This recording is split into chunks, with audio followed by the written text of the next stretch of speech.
केला वाला दुकान पर आप देख सकते हैं ठसम ठस भीड़ लगी हुई है। फलों के दुकान पर भी लोग काफी जुटे हुए हैं। छठ पर्व की खरीदारी को लेकर आज का बाजार बहुत गर्म रहा। जैसा कि आप देख रहे होंगे कि दुकानों पर खरीदारी करने के लिए काफी भीड़ लगी हुई है।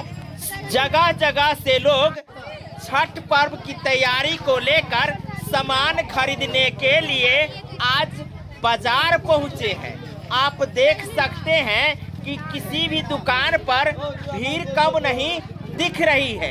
हालांकि लोगों की जेब पर महंगाई की बोझ दिख रही है, फिर भी छठ पर्व की तैयारी करनी है, छठ पर्व के लिए सामान खरीदना है, तो कहीं से भी जुगाड़ करके लोग सामान खरीदने के लिए पहुंच रहे हैं। आप देख सकते हैं काफी भीड़ बाजार में लगी हुई है। किसी भी दुकान पर ऐसा नहीं लगेगा कि काफी संख्या में लोग सामान खरीदने के लिए नहीं पहुंचे हैं। काफी भीड़ है। केला वाला दुकान पर आप देख सकते हैं ठसम ठस भीड़ लगी हुई है। वहीं आपको बता दें कि फलों के दुकान पर भी लोग काफी जुटे हुए हैं। लोग छठ पर्व की तैयारी के लिए 2 दिन पूर्व ही सामान खरीदकर घर ले जाना चाहते हैं, कारण कल और परसों छठ पर्व की महत्वाकांक्षी दिन है। उससे पहले छठ पर्व के लिए तमाम सामानों की खरीदारी कर रहे हैं। दूर दूर से लोग बाजार पहुंचे हैं, जहां फल खरीद रहे हैं तो वहीं पूजा से संबंधित अन्य सामग्री खरीद रहे हैं।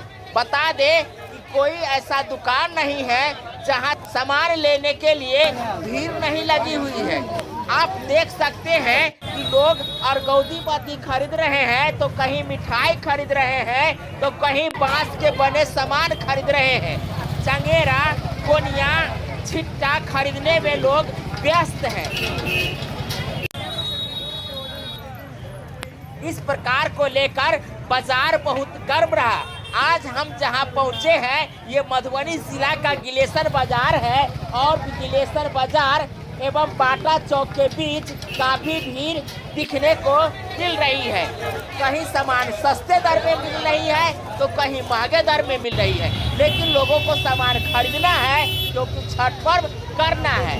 तो ऐसे में सामान खरीदने के लिए लोग दूर दूर से पहुंचे हैं। दुकानदार भी बहुत दिनों से इंतजार कर रहे थे कि कब छठ पर्व आएगी और हम लोग सामान बेचेंगे। तो आप देख सकते हैं कि एक तरफ दुकानदार सामान बेचने में व्यस्त है, तो वहीं खरीदारों की लाइन लगी हुई है।